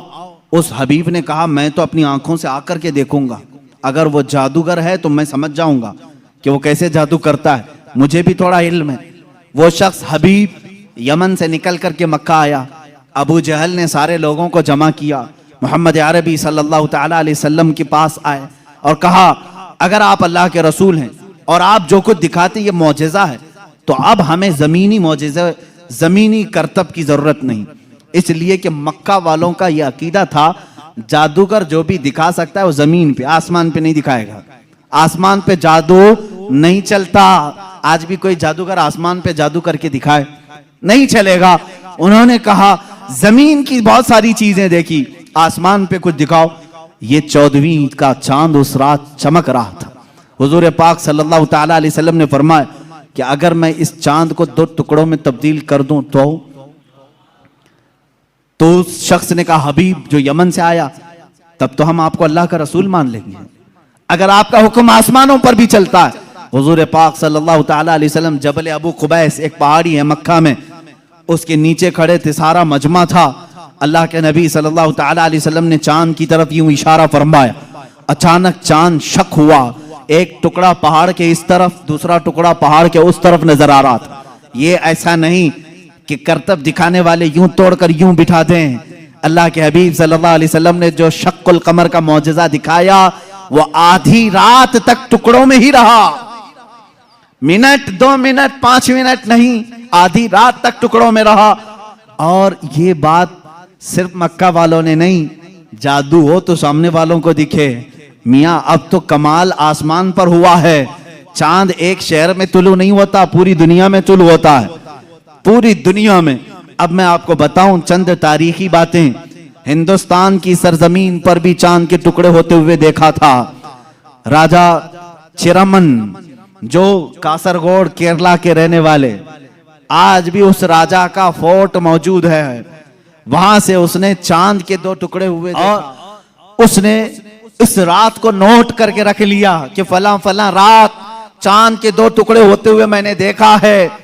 फिर जब हजरत मालिक बिन दीनार तशरीफ लाए, हिंदुस्तान आए और उनके कमालात को देख करके उसने कहा एक रहस्य है, एक मुअम्मा है जो हल नहीं होता। मैंने एक रात चांद के 2 टुकड़े होते हुए देखा है। हजरत मालिक बिन दीनार ने कहा वो मेरे आका की उंगलियों की बरकत थी। कहा वो कौन है, कहाँ रहते हैं? कहा वो मक्का मुकर्रमा में है। रसूल करीम सल्लल्लाहु ताला अलैहि वसल्लम के मुतालिक मालिक बिन दीनार ने जब बताया, उस राजा ने उसी वक्त सफर का इरादा किया और अपने कुछ साथियों के साथ सफर के लिए रवाना हुआ। मक्का मुकर्रमा पहुंचा भी और इस्लाम की दौलत से मुशर्रफ भी हुआ।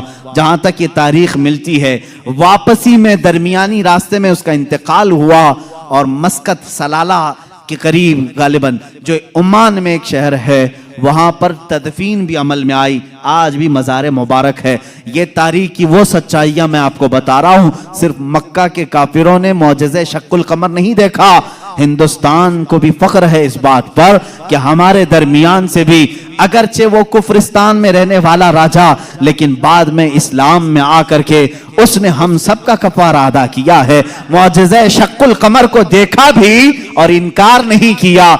इससे ये मालूम होना चाहिए हिंदुस्तानी वो हो जो मेरे आका के मौजज़ों को देखे तो इनकार ना करे, बल्कि ईमान लेकर के आए और सहाबा के नक्शे कदम पर चले। यह हकीकी हिंदी होने की दलील भी है। जो हिंदुस्तानी मुसलमान है वो हुजूर के इल्म गैब का इनकार ना करे। सहाबा ने इनकार नहीं किया था। सहाबा ने नहीं कहा था पीठ पीछे की खबर नहीं है। अगर तुम हिंदुस्तान में रह करके इस तरह की बातें करते हो तो मैं कहता हूं देशद्रोही तो असल यही है।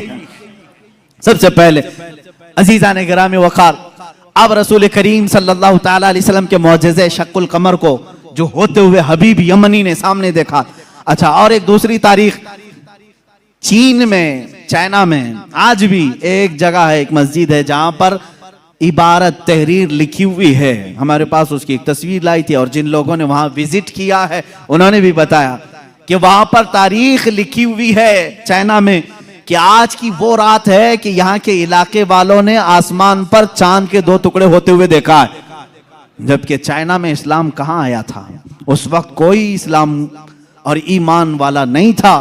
उसके बावजूद लोगों ने जो देखा वो दीवार पर लिखा हुआ है।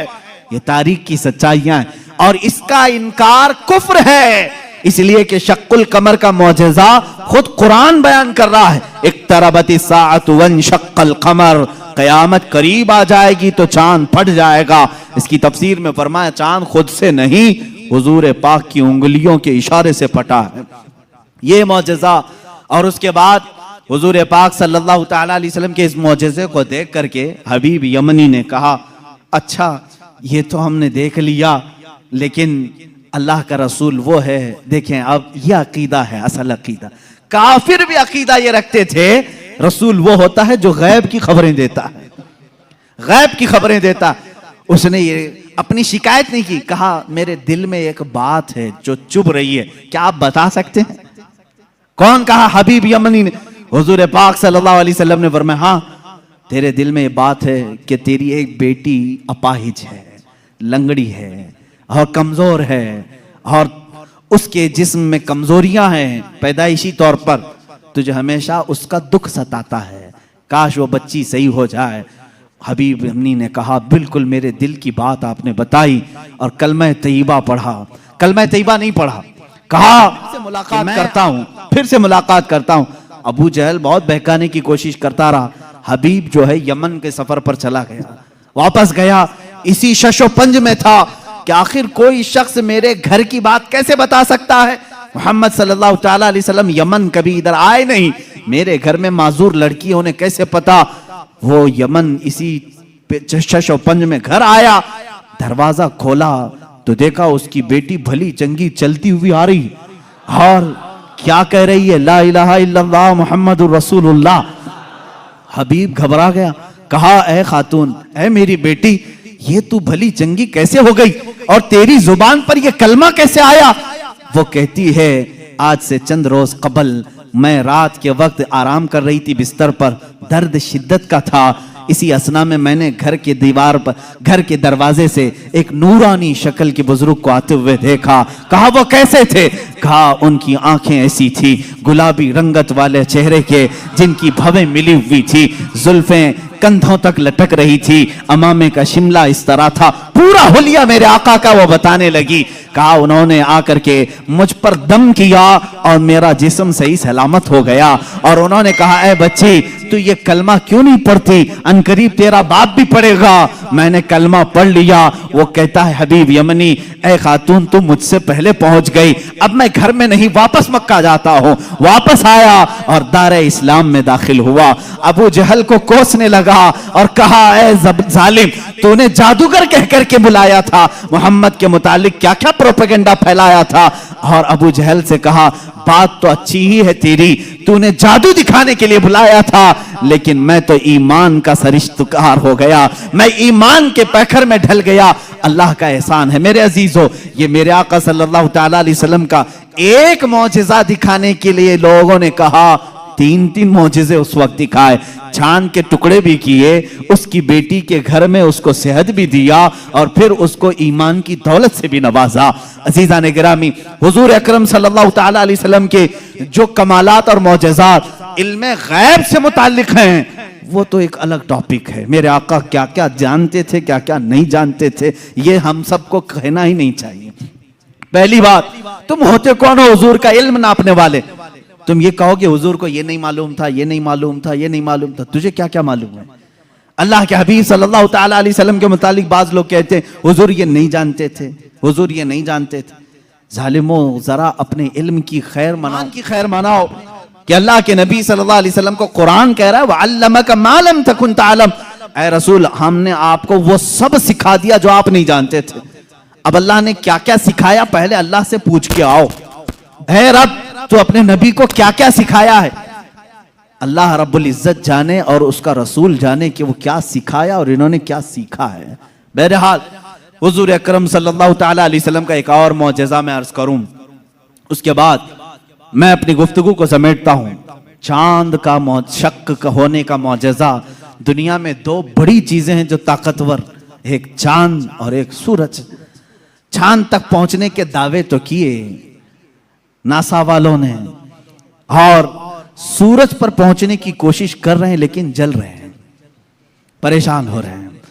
लेकिन जाहिर सी बात है उसका जो वॉल्ट है वो तो तुम जला देगा, अभी पहुंचे नहीं है। चांद में इस पर भी बहुत सारे डिबेट चल रहे हैं, बहुत सारे लोग, इन्हीं के लोग मानते भी नहीं। चांद पर तुम गए नहीं थे, फलां स्टूडियो में खड़े होकर के सब फोटो बना करके लाए हो। आज मेरी गुफ्तगू का यह हासिल नहीं है, आज मेरा वो टॉपिक नहीं है। वो पहुंचे थे कि नहीं पहुंचे थे उससे मेरे ईमान का ताल्लुक भी नहीं। हाँ, हमको इतना मालूम है कि मेरे आका सल्लल्लाहु अलैहि वसल्लम मक्का की जमीन पर खड़े होकर के भी इशारा कर दें तो चांद टुकड़े हो जाए। और साइंसदानों ने जो तहकीक की है चांद के मुतालिक, इंग्लैंड का एक साइंटिस्ट है, उसने कहा है चांद के मुतालिक जो हमारे पास फुटेज आए हैं, बहरहाल या जो कुछ भी, इससे ऐसा लगता है कि किसी जमाने में इसमें दरार पड़ी थी, इसमें कभी दरार पड़ी थी, कभी ये टूटा था, उनको मालूम नहीं तोड़ा किसने था। बहरहाल वो भी मेरा टॉपिक नहीं है आज, साइंस और साइंटिस्ट ये भी हमारा टॉपिक नहीं, लेकिन जब बात आएगी इंशाल्लाह अर्ज करेंगे। अब सूरज की तरफ चलते हैं। बात ये थी मौला अली करमल्लाहु वजहुल करीम रसूल करीम सल्लल्लाहु ताला अलैहि वसल्लम के साथ एक मकाम पर आराम फरमा रहे थे, जिसको सहबा का मकाम बताया गया। इमाम जलालुद्दीन सुयूती रहमतुल्लाह ताला अलैह ने भी इस हदीस को नकल फरमाया। फरमाते हैं हुजूर पाक सल्लल्लाहु ताला अलैहि वसल्लम ने असर की नमाज अदा की और हज़रत अली को कहा बैठ जाओ, और उनकी गोद में अपना सर मुबारक रखा और सो गए। अल्लाह के हबीब जब आराम फरमाते सहाबा बहुत खामोश हो जाते। हज़रत अली ने ये कहा भी नहीं कि मेरी नमाज अभी हुई नहीं। अल्लाह के नबी आराम फरमा रहे थे, हज़रत अली इंतज़ार में रह गए। क्या आप बेदार होंगे तो उठूंगा, असर पढ़ लूंगा। लेकिन इसी इंतज़ार में सूरज गुरूब हो गया। हज़रत अली को दुख हुआ कि मेरी नमाज छूट गई। लेकिन मेरे अजीज़ों, अकीदा तो मौला अली का है, अकीदा तो मौला की नमाज अल्लाह की है, फर्ज है। और यहाँ रसूल पाक सल्लल्लाहु अलैहि वसल्लम आराम कर रहे हैं। उठा देना चाहिए था, मेरे मौला की नमाज है, मैं पहले नमाज पढ़ लूं। लेकिन वो सहाबी थे, वहाबी नहीं थे। हुजूर पाक सल्लल्लाहु ताला अलैहि वसल्लम से उन्होंने सुना था, अगर नमाज के दौरान भी रसूल तुम्हें बुला ले, नमाज छोड़कर तुम्हें रसूल की बात पर आना है। कुरान कहता है या अय्युहल्लज़ीना आमनू इस्तजीबू लिल्लाह व लिर्रसूल इज़ा दआकुम। साहबी नमाज पढ़ रहे हैं, हुजूर ने पुकार लिया उनको, आ जाना है, उनको हुक्म है शरीयत का, वो आ जाएं। हुजूर ने फरमाया जाओ बाजार में सामान लेकर के आओ, फलां को दे दो, फलां को दे दो। सब काम कर लिया, वापस आए तो क्या करें? फरमाया अगर 2 रकात हुई थी तो बाकी की 2 रकात वहीं से कंटिन्यू करें, वो बातिल नहीं हुई जो छोड़ कर गया था। क्यों?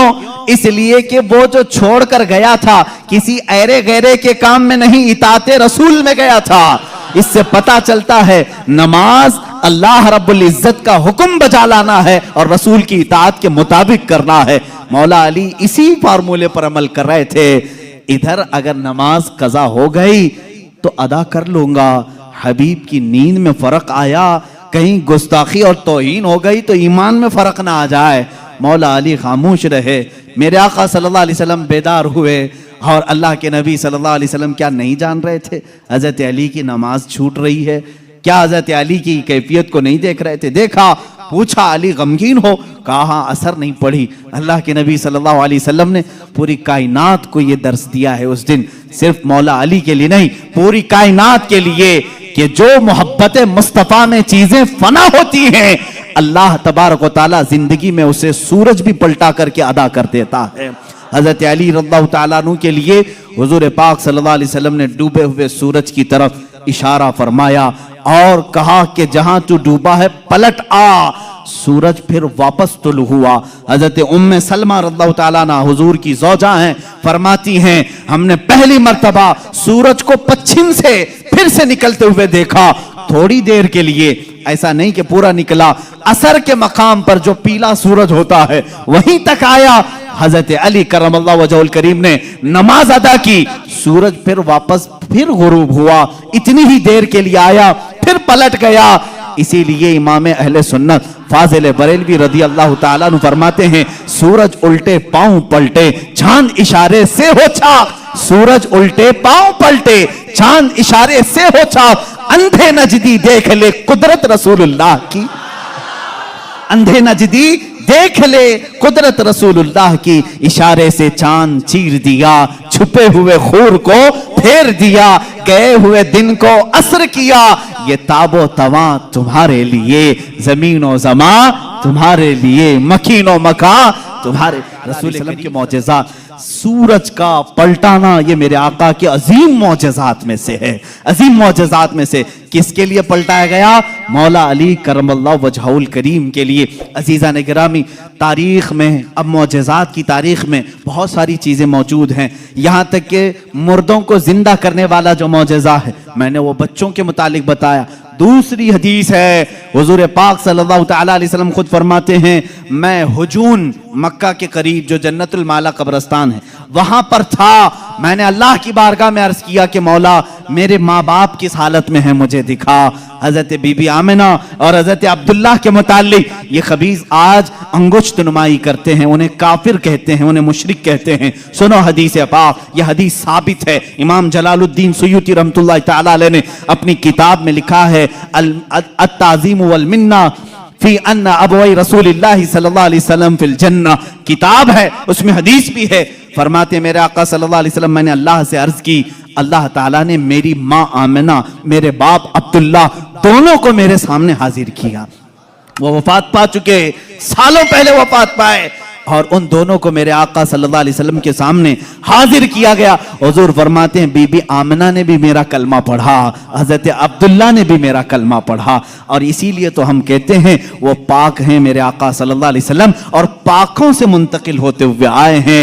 हुजूर अकरम सल्लल्लाहु ताला अलैहि वसल्लम के मुतालिक जो अकीदा रखेगा कि उनके आबा व अजदाद काफिर थे, तो मैं समझता हूँ दुनिया में उससे बड़ा बदबख्त कौन है, उससे बड़ा ऐसा हिरमा नसीब जो हुजूर पाक के आबा व अजदाद पर ताना जनी करता है। अजीज़ान गिरामी, हमें तो बरेली के इमाम ने यूं कहा है, तेरी नस्ल पाक में है बच्चा बच्चा नूर का, तू है ऐने नूर, तेरा सब घराना नूर का। हुजूर से लेकर आदम अलैहिस्सलाम तक का जो घराना है वो सब घराना नूर का है, और नूर कुफ्र में नहीं जा सकता।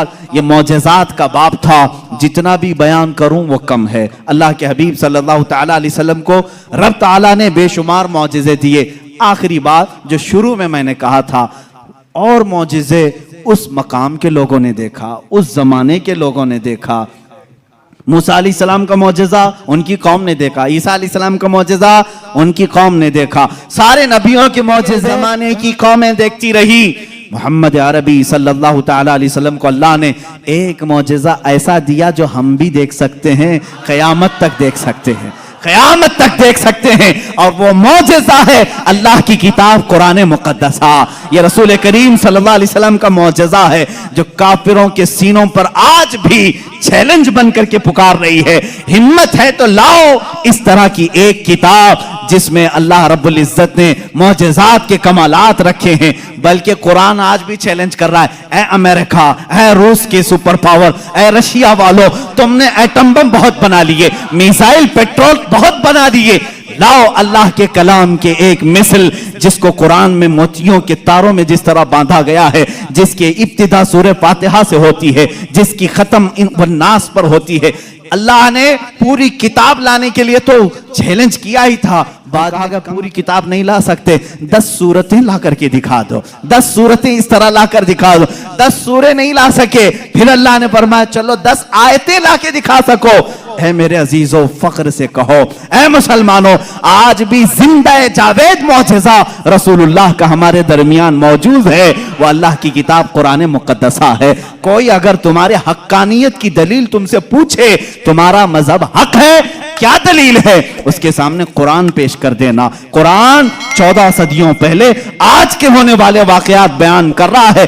तेरे भी पास इसका कोई जवाब है तो ला करके दिखा दे, इसलिए कि रसूलुल्लाह का मौजज़ा है। दूसरा मेरी तरफ से चैलेंज है, सारे कंप्यूटर, सारे वेब, जितने भी इंटरनेट की दुनिया है, सारे हैकर जो इस जमाने में बड़ी बड़ी बैंकों को हैक करते हैं, सबसे मेरा चैलेंज है, आओ अल्लाह की किताब कुरान मुक़द्दसा को हैक करके दिखाओ, और एक आयत हैक करके दिखाओ, मैं मान लूंगा। एक ज़बर हैक करके दिखाओ, नहीं कर सकोगे। तुमने दुनिया के बड़े बड़े पार्लियामेंट का डाटा चुराया होगा, अल्लाह के कलाम का एक ज़बर नहीं चुरा सकते। मेरा चैलेंज है, हैकर सब जमा हो जाओ, अल्लाह की किताब को हैक करके दिखाओ। इंशाअल्लाह अज़ीज़ सुबह क़यामत तक नहीं कर सकोगे। मुझ जैसे करोड़ों लोगों को अल्लाह ने पैदा किया, जिनके महफूज किया है। अजीज़ान गिरामी वक़ार, ये मेरे मुस्तफ़ा का जिंदा जावेद मौजज़ा है। इसको सीने से लगाओ, इसको पढ़ो भी, इस पर अमल भी करो। मौला हमें दुनिया में कुरान के साथ रखे और साहिब कुरान की मोहब्बत के साथ रखे। जब कब्र में जाएं तो मौला हमें कुरान के साथ कब्र में ले जाए और साहिब कुरान की ज़ियारत नसीब करे। जब हशर में मौला हमें उठाए तो कुरान के साथ उठाए और साहिब कुरान ताजदार मदीना की शफाअत नसीब फरमाए। व आखिर दावाना अल्हम्दुलिल्लाहि रब्बिल आलमीन। वीडियो को लाइक शेयर, चैनल को सब्सक्राइब करें।